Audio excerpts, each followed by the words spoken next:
Spinal cord injury বা বাংলায় যাকে বলে সুষুম্নাকাণ্ডের আঘাত, এটা আসলে কি?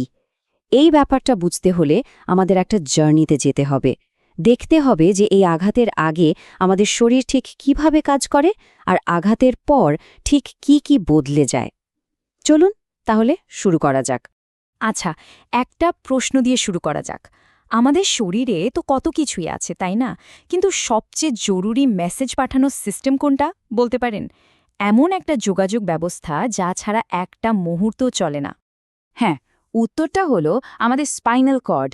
এটাই সেই অবিশ্বাস্য এক নেটওয়ার্ক যা আমাদের ব্রেনের সাথে পুরো শরীরটাকে জুড়ে রাখে আর সবকিছু নিয়ন্ত্রণ করে। ব্যাপারটাকে অনেকটা একটা সুপার হাইওয়ের মতো ভাবতে পারেন।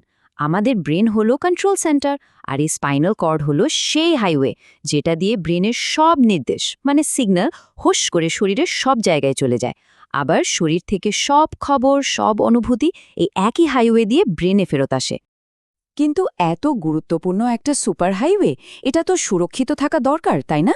আর সেটাই করে আমাদের মেরুদণ্ড। এটা অনেকটা একটা প্রাকৃতিক বর্মের মতো স্পাইনাল কর্ডকে রক্ষা করে। চলুন প্রথমে এই গঠনটা সম্পর্কে একটু জেনে নিই। আমরা অনেকেই ভাবি যে মেরুদণ্ড বুঝি একটাই লম্বা হাড়, কিন্তু ব্যাপারটা মোটেও তা নয়। এটা আসলে ভার্টিব্রা নামের অনেকগুলো ছোট ছোট হাড়ের একটা সিরিজ, পরপর সাজানো। এই সবগুলো হাড় মিলেই তৈরি হয় আমাদের ব্যাকবোন বা শিরদাঁড়া। আর এই পুরো মেরুদণ্ডটাকে আমরা মোট 5টা প্রধান অঞ্চলে ভাগ করতে পারি। একদম ওপরে ঘাড়ের কাছে আছে সার্ভাইকাল, তারপর পিছের ওপরের অংশে থোরাসিক, কোমরের দিকে লাম্বার, আর সবশেষে স্যাক্রাল ও ককিজিয়াল অঞ্চল। এই টেবিলটা একটু খেয়াল করলেই পুরো ব্যাপারটা আরও পরিষ্কার হয়ে যাবে। দেখুন, একদম ওপরে ঘাড়ের অংশে, যেটাকে বলে সার্ভাইকাল বা সংক্ষেপে সি রিজন, সেখানে আছে 7টা ভার্টিব্রা। এর ঠিক নিচে পিঠের ওপরের অংশে মানে থোরাসিক বা টি রিজনে আছে 12টা, আর কোমরের কাছে লাম্বার বা এল রিজনে আছে 5টা। শেষের দুটো অংশ স্যাক্রাল আর ককিজিয়াল, ওগুলোর হাড়গুলো আলাদা না, একসাথে জোড়া লাগানো বা ফিউজড অবস্থায় থাকে। আর এই যে হাড়ের কলম, এর মাঝখানে একটা সুরক্ষিত সুড়ঙ্গের মতো পথ আছে। সেই পথ দিয়েই নেমে গেছে স্পাইনাল কর্ড।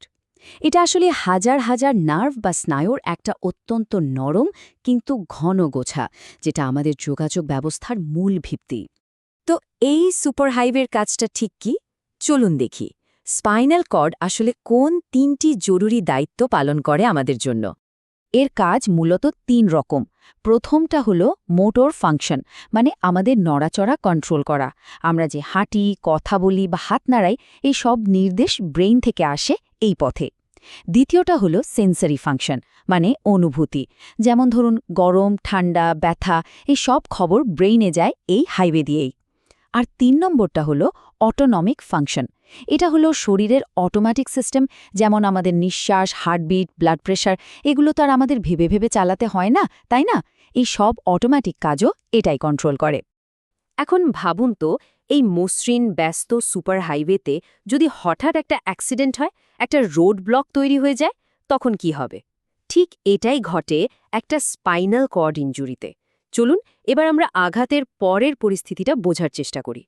সোজা কথায়, স্পাইনাল কর্ড ইনজুরি বা এসসিআই হল স্পাইনাল কর্ডের এমন কোনো ক্ষতি যার ফলে আমাদের নড়াচড়ার ক্ষমতা বা অনুভূতি কিছুটা বা পুরোপুরি কিছুদিনের জন্য বা সারা জীবনের জন্য হারিয়ে যেতে পারে। ন্যাশনাল সায়েন্স স্ট্যাটিস্টিক্যাল সেন্টারের ডেটা যদি আমরা দেখি, তাহলে দেখা যায় যে এর সবচেয়ে বড় কারণ হল গাড়ি বা বাইক অ্যাক্সিডেন্ট। এর পরেই আছে উঁচু কোনো জায়গা থেকে পড়ে যাওয়া এবং বিভিন্ন ধরনের সহিংসতা বা মারামারির ঘটনা। যখন কারো এমন আঘাত লাগে, তখন ডাক্তারদের প্রথম কাজ হল ক্ষতির মাত্রাটা ঠিকভাবে বোঝা। এর জন্য ইনজুরিকে নির্দিষ্ট কিছু ভাগে ভাগ করা হয়। চলুন দেখি এই ক্লাসিফিকেশনটা কিভাবে করা হয়। সবচেয়ে গুরুত্বপূর্ণ কনসেপ্টগুলোর একটা হলো লেভেল অফ ইনজুরি বা আঘাতের স্তর।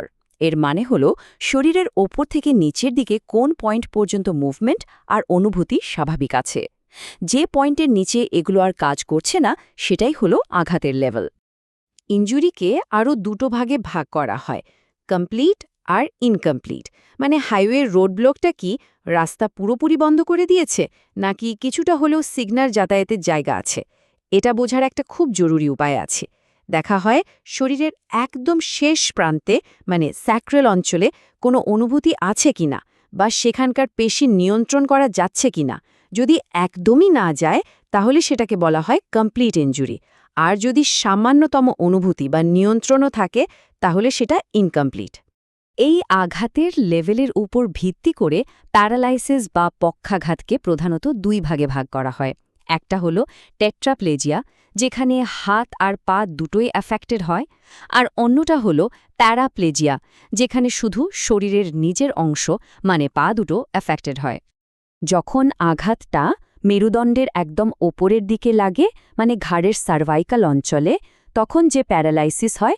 তাকে বলে টেট্রাপ্লেজিয়া এর ফলে হাত বাহু এবং শরীরের নিচের অংশ কম বেশি কাজ করার ক্ষমতা হারিয়ে ফেলে আর প্যারাপ্লেজিয়া হয় যখন আঘাতটা লাগে মেরুদণ্ডের আরেকটু নিচের দিকে মানে থোরাসিক লাম্বার বা স্যাক্রেল রিজনে এক্ষেত্রে সাধারণত বুক থেকে শুরু করে শরীরের নিচের অংশ প্যারালাইজড হয়ে যেতে পারে তাহলে পুরো ব্যাপারটা কি দাঁড়ালো একটা স্পাইনাল কর্ড ইনজুরি মানে হলো আমাদের শরীরের সেই সুপার হাইওয়েতে একটা বড়সড় রোড ব্লক আর এর প্রভাব কতটা হবে সেটা পুরোপুরি নির্ভর করছে দুটো জিনিসের উপর এক রোড ব্লকটা ঠিক কোথায় হয়েছে মানে আঘাতের লেভেলটা কি আর দুই রাস্তাটা কতটা বন্ধ হয়েছে মানে ইনজুরিটা কমপ্লিট নাকি ইনকমপ্লিট কিন্তু আসল প্রশ্নটা হলো এই যে হাইওয়েটা ভেঙে গেল বা বন্ধ হয়ে গেল এটা কি আবার সারানো সম্ভব ব্রেইনের সিগন্যালগুলো কি আবার আগের মতো সব জায়গায় পৌঁছাতে পারবে এই প্রশ্নটার উত্তরের মধ্যেই কিন্তু লুকিয়ে আছে চিকিৎসা আর রিহ্যাবিলিটেশনের পুরো জগৎটা